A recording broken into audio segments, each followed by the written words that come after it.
దేవుని పరిశుద్ధ నామానికి మహిమ కలుగునుగాక. ఈ ఉదయకాల సమయములో దైవ వర్తమానాలు వింటున్నటువంటి మీ అందరికీ ప్రభు అయిన యేసుక్రీస్తు నామంలో శుభాలు వందనాలు తెలియచేస్తూ ఉన్నాను. ప్రభు మిమ్మల్ని దీవించునుగాక. మన జీవితాల్లో దేవుడు మరొక రోజును దేవుడు ప్రవేశపెట్టారు. ఇది యెహోవా ఏర్పాటు చేసిన దినము, దీని యందు మీరు ఉత్సహించి సంతోషించండి అని వాక్యము సెలవిస్తుంది.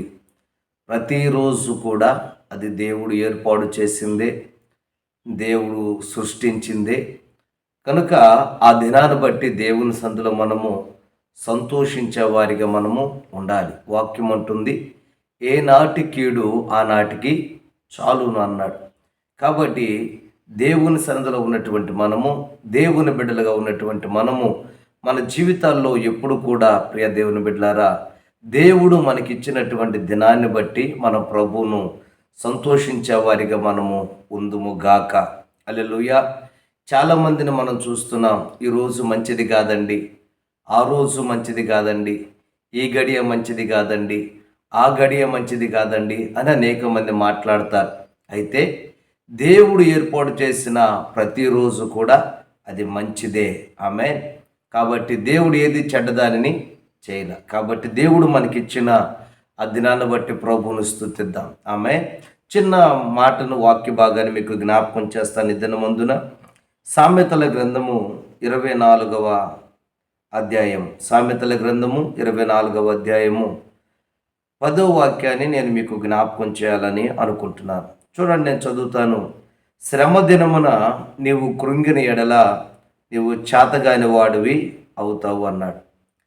శ్రమ దినమున నీవు కృంగిన ఎడల నువ్వు చేతగాని వాడు అవుతావు అన్నాడు. ప్రియ దేవుని బిడ్డలారా, ఈ భూమి మీద ఆకాశం కింద బ్రతుకుతున్నటువంటి ప్రతి మనుషుడి యొక్క జీవితంలో శ్రమలు అనేటువంటివి, సమస్యలు అనేటువంటివి సహజంగా వస్తూ ఉంటాయి. అందుచేతన బిడ్డలారా, శ్రమ వచ్చినప్పుడు, కష్టం వచ్చినప్పుడు మనం కృంగిపోకూడదు. ఏమండి, సంతోషం కలిగితే మనల్ని ఎవరు ఆపలేరు కదా. అందుకే యోబు భక్తుడు అంటాడు, ఇదిగో మనము సంతోషాన్నే, సమాధానమునే, నెమ్మదినే మనము బద్దులమై ఉన్నామా, ఇదిగో కీడు మనము అనుభవించ తగదా అన్నాడు. కాబట్టి దేవుని బిడ్డలుగా, ప్రియ దేవుని బిడ్డలారా, శ్రమలు అనేటువంటివి, కష్టాలు అనేటువంటివి, ఇరుకులు, ఇబ్బందులు అనేటువంటివి అవి వస్తూ ఉంటాయి, వెళ్ళిపోతూ ఉంటాయి. అది సహజం. అయితే వాటితో మన జీవితం ఆధారపడి ఉండకూడదు, కానీ మన జీవితం ఎప్పుడు కూడా దేవుని పైన ఆధారపడి ఉండాలి. ఆమె చెప్తారా? హల్లెలూయా. ఈ ఉదయకాల సమయంలో ఒక దైవజనుడిగా నేను మీతో చెప్తున్నానండి. ఒక మనుషుడు పుడతాడు. పుట్టేటప్పుడు ఎలా వస్తాడు? పుట్టేటప్పుడు ఏడుస్తూ వస్తాడు. ఎవరైనా సహజంగా ఏడుస్తూ వస్తారు. మీరు గమనించారా? ఒకవేళ ఆ పిల్లవాడు ఏడవలేదు అనుకోండి, వీపు మీద 2 దెబ్బలు సరిసి వాడిని ఎలాగోలా ఏడిపిస్తాడు. గిచ్చో, కొట్టో, ఏదో ఒక విధముగా వాడిని ఏడిపిస్తాడు. ఎందుకు ఏడిపిస్తాడు అంటే, వాడు ఏడ్చినప్పుడంట వారి నరాలన్నీ సడలిచ్చి అన్నీ యాక్టివేషన్ అవుతాయి అంట నరాలు. అందుకని పిల్లవాడిని ఏడిపిస్తారు.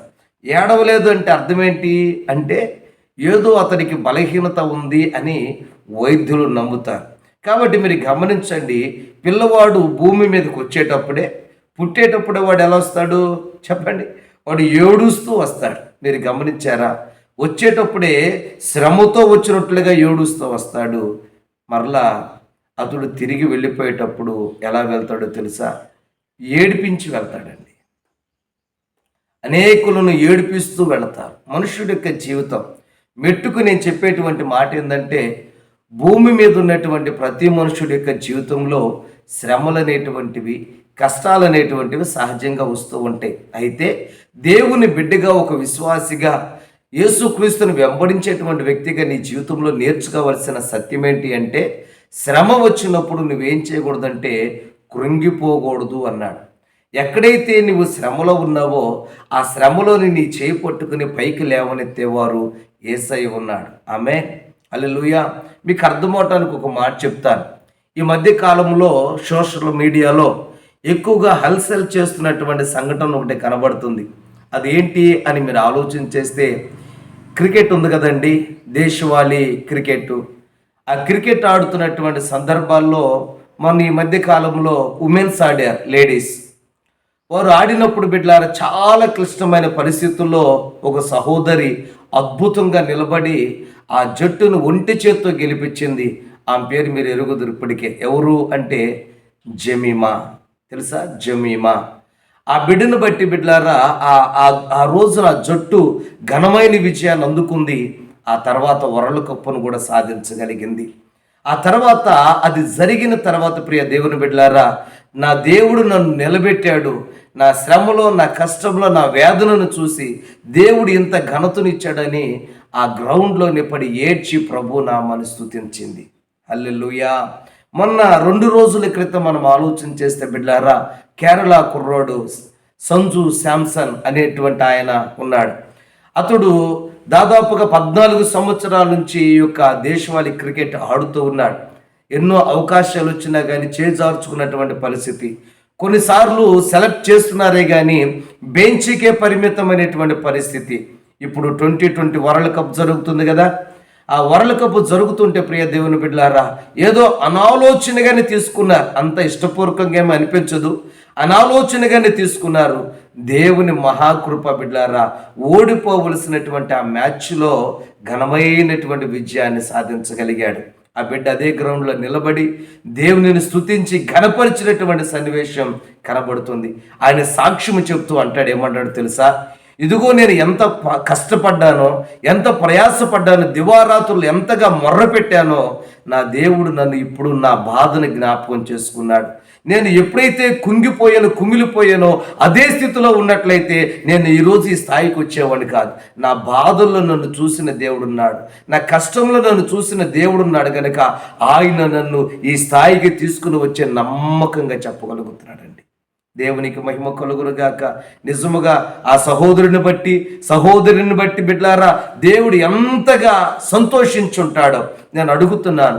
అవకాశాలు చేజారిపోయినప్పుడు, అవకాశాలు అందిచిక్కనప్పుడు, అవకాశాలు తన యుద్ధకు రానప్పుడు ఆ కుర్రవాడు ఎంతగా దిగులు పడిపోయి ఉంటాడో. ఇదిగో ఈ ఆశ నా జీవితంలో, ఆ కోరికగానే మిగిలిపోతుందేమో, ఇక నా జీవితంలో ఆ స్థాయిని, ఆ స్థితిని నేను చూడలేనేమో అని అనుకున్నాడండి. కానీ ఒక గడియ వచ్చింది, ఒక సమయం వచ్చింది.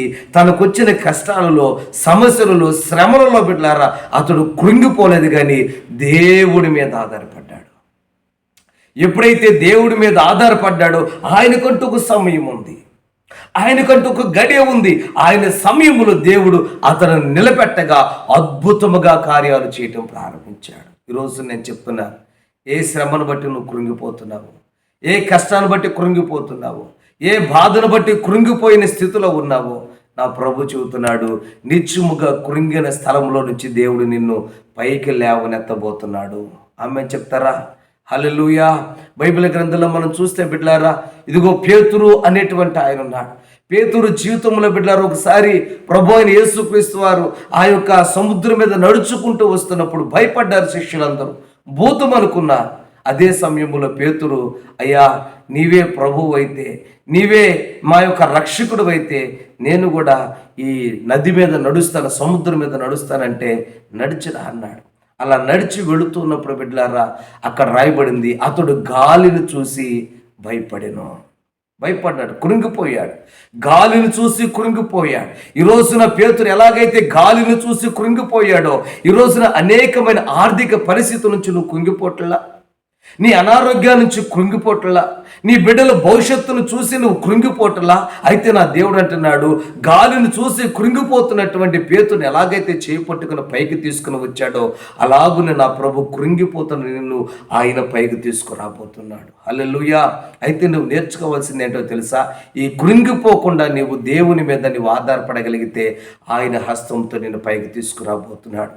ఈ ఉదయకాల సమయంలో ఈ వాక్యం ఉంటున్న ప్రియ సహోదరుడా, సహోదరి, నిత్యముగా నీ జీవితంలో నా యేసయ్య కృంగిన పరిస్థితుల్లో నుంచి ఉన్నతమైన స్థలంలోనికి నేను తీసుకొని వచ్చునుగాక. ఆమె అందరూ తలలు ఉంచుకుందామా? చిన్న ప్రార్థన చేసుకుందాం. పరిశుద్ధుడా, ప్రేమ నమ్మకమైన తండ్రి, సర్వాధికారి ఒక దేవా, నీకు స్తోత్రాలు చెల్లిస్తున్నా. అయ్యా, విశ్వాస ప్రయాణములో ముందుకు వెళుతున్న మా జీవితంలో కృంగిపోకూడదు అని మీరు మాట్లాడుతూ వచ్చారు. కృంగితే నీవు చేతగాని వాడిగా నువ్వు మారిపోతావు అని నీ వాక్యం సెలవిస్తుంది ప్రభువా.